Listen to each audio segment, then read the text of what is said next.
We're Indian, we're just looking for a good deal. Same price, newer, we'll stay. The thing is, white people, you can loosen up. You know why? Because white people think when people of color get together, we're making fun of you. We are not. We're making fun of each other without your guilt. I'm quite liberal on immigration. I'm here. But it's not like I don't get the conservative argument. I totally get it. People jumping the border, getting all the same rights as Americans. I don't know if I'm down with that either. I understand that. It'd be like, sir, if I broke into your house. If I broke into your house, I'm like, I know I should not have done that. But now that I'm here, can I have my own room? I get the argument. It's just, I don't know that I agree with it because we're Americans and we can be dicks about immigration. On the border, we put a state called New Mexico.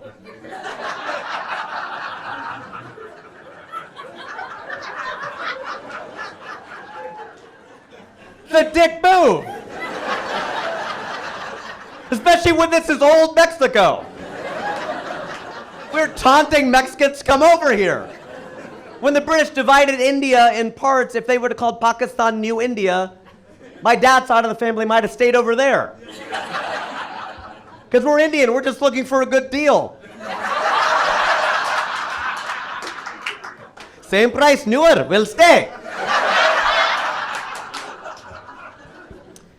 I actually did not think I would become a full-time stand-up comedian. I went to school to be a doctor, because obviously. After I graduated, I went to go work at P&G. Procter & Gamble, P&G, the Peach, as I love to call it, the Peach. I worked there. The reason I use some slang is because a lot of people of color who worked at the Peach. I'm a brown guy. My manager was black. Well, he probably still is. I just haven't seen him in a while. That'd be weird. Calvin, what happened? I got promoted.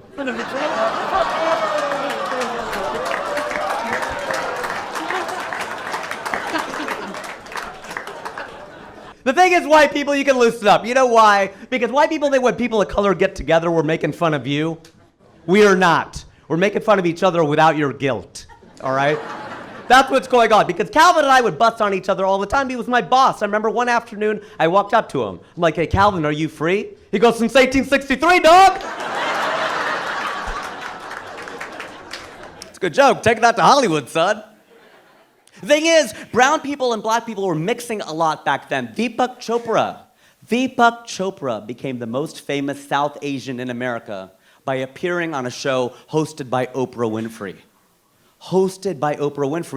They were a great duo. I wish they would have gotten married. She could have been Oprah Chopra.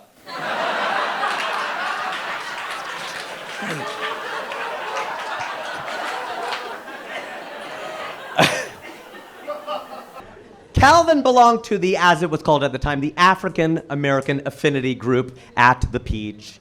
And I belonged to the Asian one. And I almost didn't join it because they were rushing me to join the Asian Affinity Group at Procter & Gamble. And I said, well, I don't really know about that because y'all are mostly East Asian. I'm South Asian. But they're like, all right, well then don't join the group. That's your loss because the company is paying for us to take a 4-day, 3-night, all expenses paid trip to San Francisco. I'm like, I'm Asian. We're all the same, right? We say namaste, you say ni hao. We can combine them, namastao. I can head nod and bow at the same time. I'm in, let's go. All right, I told my white friend, I go, look, we're doing all this stuff. He goes, I don't think that's fair, though. I don't think that's fair. How come you guys get these, all expenses paid trips to go to the coast and all this stuff? You get to meet the CEO. You put all the Latinos in the room at the same time, all the blacks in the room at the same time, all the browns in the room at the same time. He's going on and on. He goes, I can't put a bunch of white people in the same room at the same time. I go, yeah, you can. It's called a board meeting. Chill out, white people. Still your country, all right? Chill out. It's okay. So I book a bar gig in Brisbane. My dad's brother has lived in Brisbane with his family for over half a century. Go to Sydney, and I don't know if you've been to Australia or not, but Aussies are some of the best crowds in the world. They are amazing, because to make them laugh, all you have to do is make fun of the British. They invaded 90% of the countries on the planet. You know that? At the time, it was 90% of the countries on the planet. And I always wondered, how did they do it? I remember asking a British friend of mine, we just celebrated July 4th, when's your Independence Day? He just stared at me until it hit me. Oh, that's right, you don't have one. You just have days that other countries gain their independence from you. But how'd they do it? I think it's that voice. That British accent does something to people. We're either intimidated by it, we're scared of it, we find it sexy. Something's going on with that voice. It just gets people. The thing is, we kicked them out of the United States over 200 years ago. And we invited them back in when we needed judges for American Idol. And America's Got Talent, and Top Chef. Because it sounds better coming from them. We still want them to judge us. Why is that? Why are we seeking we broke up with them. They should be seeking our approval. But I guarantee you they are not. You are never gonna see the Great British Bake Off hosted by Larry the Cable Guy.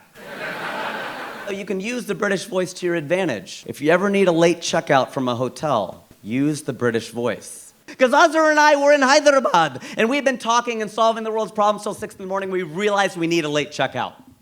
We can't really do a great British accent. We call up Mo Ammer, a really good friend of ours. And he's in Cairo. We put him on FaceTime. We call down to the front desk. He can do a spot on British accent. I can't. I'm an Indian guy doing an impression of a Palestinian guy doing an impression of a British guy. So, Polaroid in the sun, okay? It's not gonna be quite as good, but he goes, cheerio, could you just be a dear? And do you mind giving us, our flight got rerouted through Spain? Is there any way maybe you can give us like a 4 p.m. checkout?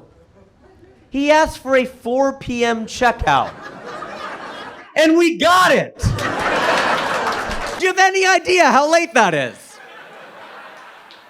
That's an hour later than the check-in of the next day.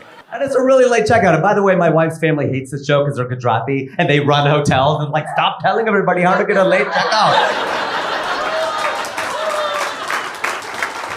It's because everything sounds right in that accent. If I say to you right now, sir, 2 and 2 is 5, you're like, no, it's not.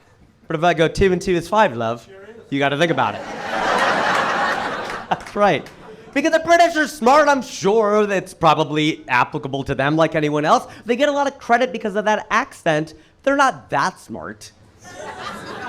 Right? You do know that the British used to send their criminals to Australia.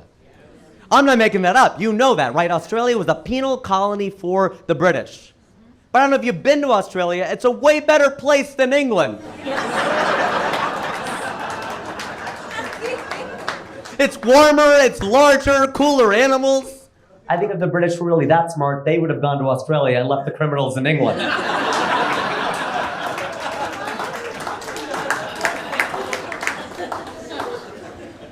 So true. Needless to say, the Aussies ate that up. And while we were planning the trip, we thought, while we're in the area, we'll go to Africa.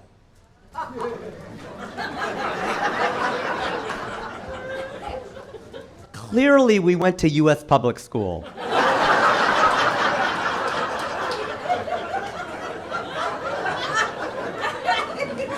And if you're not laughing, so did you.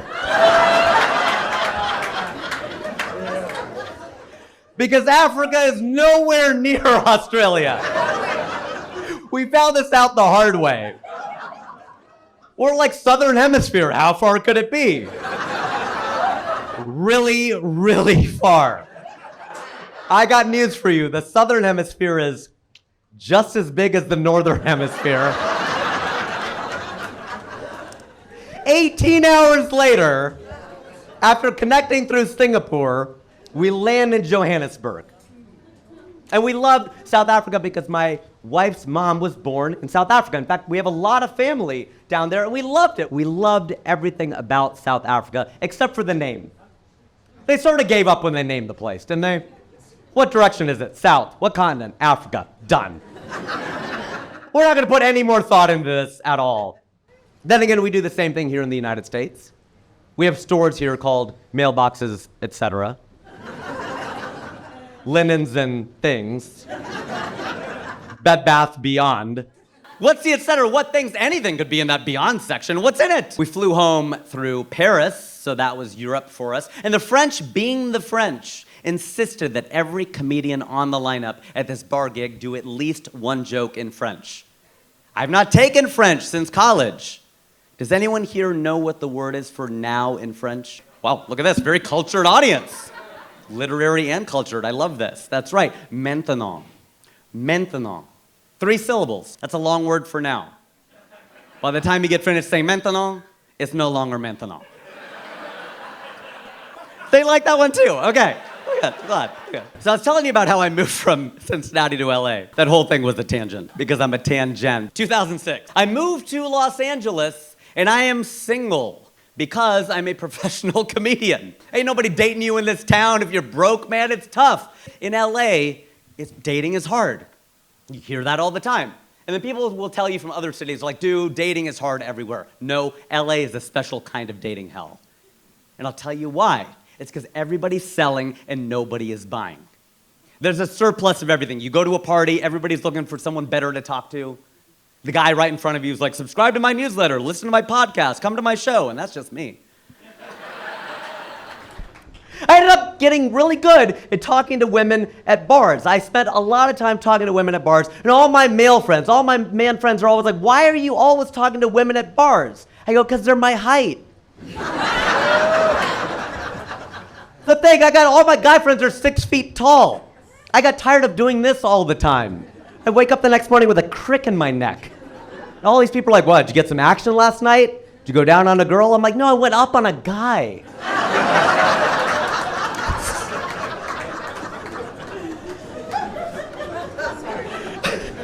I actually went on to date every race of woman, and I think that's important to do in America, because this is the United States. It's diverse, it's the home of McDonald's, Happy Meals, collect the whole set. Get out there and date, man. You could do that here because that is unique about America. It's true. There are over 200 countries. Most of them have no diverse cities at all. None. And some of them have one. France has Paris. Some of them have 2. Spain has Madrid and Barcelona. The United States has like 10 of them. LA and San Francisco and Miami and New York and Cincinnati, Ohio. Get out there and date, man. Sample, that's the thing that you should do. Because I told a friend of mine that. I go, that is my pet peeve. I don't like areas of land that have all one kind of people. And he goes, so you hate countries? I'm like, that's right. I hate countries and I love mixed people. I love mixed people because they're so hot. It's true, right? And a friend of mine tried to get in on that recently. She goes, oh, I'm mixed. My mom's from Pakistan. My dad's from India. That's not mixed. That's just the British getting pissed off and dividing our country in parts. Can't use that to book more commercials. Can't be like, oh, my mom's from Vermont. My dad's from New Hampshire. I'm mixed. No, you're super white. That's not a thing. But some of my friends are very specific and very particular about the kind of women they say they date. They say they date only black women, they date only brown women, they date only white women. To me, ladies, you're all beautiful. I mean, the pretty ones. Well, some people say that's mean. I'm like, okay, first of all, I'm kidding. Second of all, I don't make the rules. No, I'm not a chauvinist, but when I go to strip clubs, I don't give the girls dollar bills. I toss them Susan B. Anthony coins for the irony.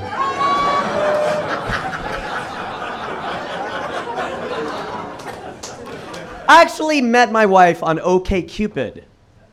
And she is from Austin, Texas. I was in Los Angeles, California. So people want to know, well, then how is that possible? How was she in Texas, you're in California? How'd you guys meet? Well, you might know that you can go into the settings.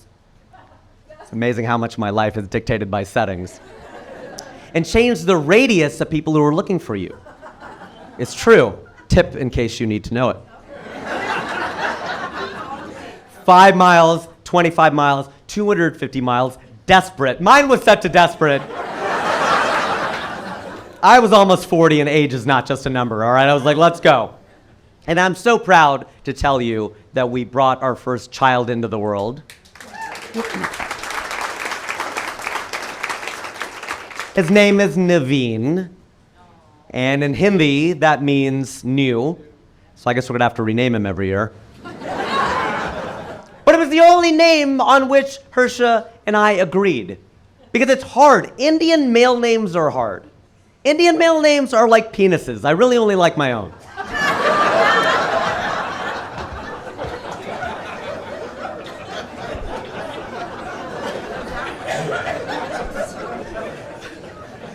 So Naveen was born in Los Angeles. Well, he was reborn in Los Angeles. And he was born in the year 2021, which makes him a COVID baby.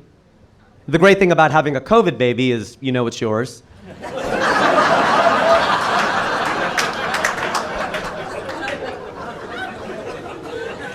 Although we had a lot of Amazon deliveries, so who knows?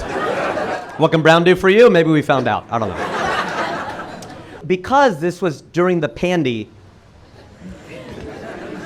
the Peej, the pandy, I love my abbreves. During the pandy, we did our birth classes online. And because we were in there with a bunch of other parents, we learned how stupid the questions are.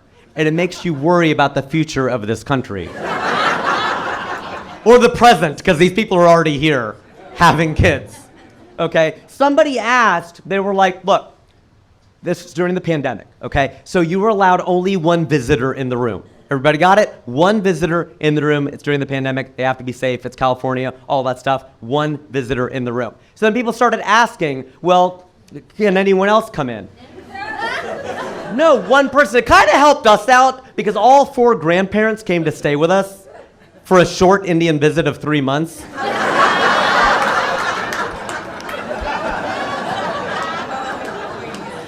A friend of mine asked me, he goes, are you coming to the point where you're ready for them to leave? I'm like, no, don't say that. We're well past that point. 4 grandparents, 3 months, you do the math. I'm Indian, I'll do the math, okay? And the reason is because I'm Indian, we can't ask them to leave. We're not white. Then my friend Rob over in Indiana, he was like, his mother-in-law came to stay for a long white visit of 5 days. On Sunday, it snows. And she goes, maybe I'll fly out on Monday. He goes, you're leaving today. I don't care if I have to shovel the runway. You're going. Try saying that to an Indian mother-in-law and see how long you live. So kind of help me out, because God forbid they'd allow 2 visitors in the room. Which grandparent was going to go? That was a reality show I did not want to watch. I'm the dad, Amazon deliveries notwithstanding. And so I'm going in. And then people are mad. They're pissed off because their grandparents came to town and they wanted to come in. And so they type and they yell into the computer and they're just like, oh, well, does the doctor count as a visitor? No, the doctor doesn't count. She's at work. She's not just hanging out with us. Do the nurses count? Any nurses here? Any Filipinos or Malayalis? Okay. That's the thing, though. Like, no, of course, they're at work. So just be a smartass. I type in, does the baby count as a visitor?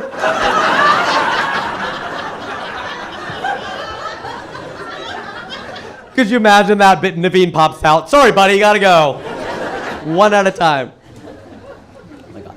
And then somebody asked a question that I will never get over as long as I live. This guy goes, when do we use the for? Like, what? When do we use the for? And we're as confused as you are right now. When do we use the for? And we finally catch up in the materials and we realize he means, when do we use the IV?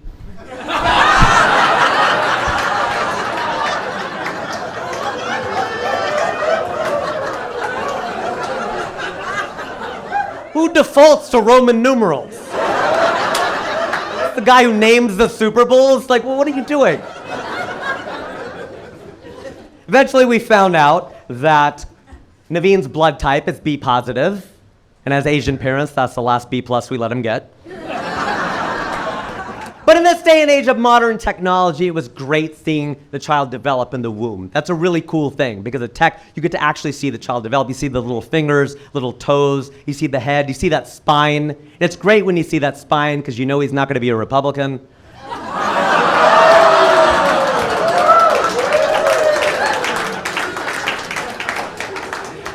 Oh, he sleeps a lot too, so he's like Joe Biden. Okay, all right, I could be bipartisan. I'll leave you with this. I'll leave you with this. I do sometimes worry about the world in which Naveen will live. I don't know where he's going to get his information. I feel lost all the time. Where do you get your news? How do you find it? I'm ashamed to admit that I get it from the Brits.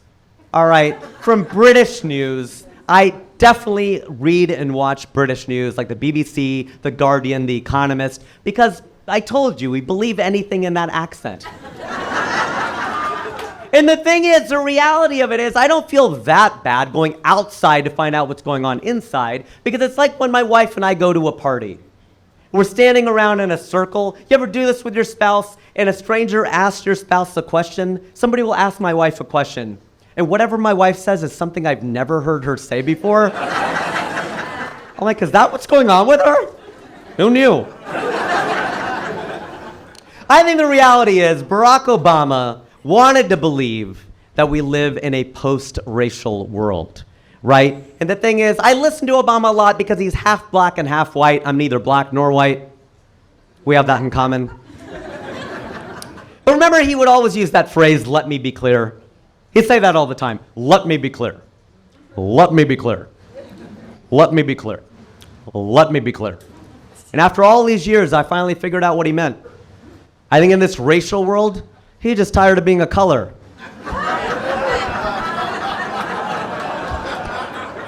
Like, dear Lord, I don't want to be black. I don't want to be white. Let me be clear. And I got to clear out. You guys have been a lot of fun. Oh, my God.